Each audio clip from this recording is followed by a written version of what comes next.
PM Modi बोले कि Orissa CM की जो बिगड़ती तबीयत है कहीं साजिश तो नहीं, जांच करवाएंगे। नवीन पटनायक ने जवाब दे दिया, उन्होंने कहा कि भैया अगर इतनी ही चिंता थी तो फोन करके पूछ लेते। जी हाँ, कुछ ऐसा ही चल रहा है। आखिरी चरण का चुनाव है और सब जोर लगा रहे हैं। प्रधानमंत्री नरेंद्र मोदी 77 साल के उड़ीसा के मुख्यमंत्री नवीन पटनायक के खराब स्वास्थ्य पर चिंता जताई है। उन्होंने कहा कि उनकी बिगड़ती सेहत के पीछे साजिश तो नहीं है। अगर उड़ीसा में भाजपा की सरकार बनी तो हम नवीन बाबू के खराब स्वास्थ्य के कारण का पता लगाने के लिए एक कमेटी बनाएंगे। मतलब ज्यादा तो नहीं हो गया क्या? इससे बड़ी बात हो गई। खैर, पीएम मोदी ने 28 मई को उड़ीसा के मयूरभंज जिले में जनसभा में कहा कि पिछले एक साल में नवीन बाबू की तबीयत इतनी कैसे बिगड़ गई। सालों से उनके करीब रहे लोग जब मुझसे मिलते हैं तो उनकी सेहत की हर बार चर्चा करते हैं। वो बताते हैं कि नवीन बाबू अब खुद से कुछ भी नहीं कर पाते। क्या उनकी तबीयत खराब होने के पीछे कोई षड्यंत्र है? ये बात पीएम मोदी ने कही। उधर सीएम नवीन पटनायक ने कहा कि मैं ठीक हूं।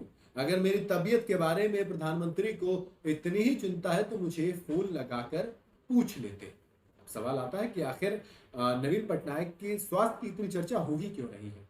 दरअसल इस मामले में 28 मई को तब तूल पकड़ा जब नवीन पटनायक का एक वीडियो सामने आया। इसमें वो अपने मंच से भाषण दे रहे थे। उनके बगल में पांडियन माइक पकड़कर खड़े थे। इस दौरान कुछ ऐसा हुआ जिस पर सबकी नजरें टिक गई।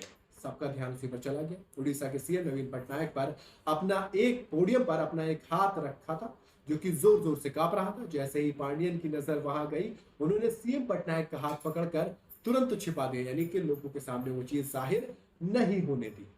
अब भाजपा इसे मुद्दा क्यों बना रही है? इसकी भी दो वजह है। पहली वजह है, पटनायक 77 साल के हैं। बढ़ती उम्र की वजह से उन्हें कई सारी दिक्कतें हो रही हैं। उनकी शादी नहीं हुई है। बीजेडी में कोई भी नेता नहीं है जो उन्हें रिप्लेस कर सके, यानी कि उनका उत्तराधिकारी कोई भी नहीं है। दूसरी वजह, पूर्व आईएएस अफसर और बीजू जनता दल के नेता वीके पांड्या। ऐसा आरोप है कि इस वक्त वो ही सरकार चला रहे हैं और सरकार से जुड़े फैसले तमाम जो भी हैं वो वही ले रहे हैं।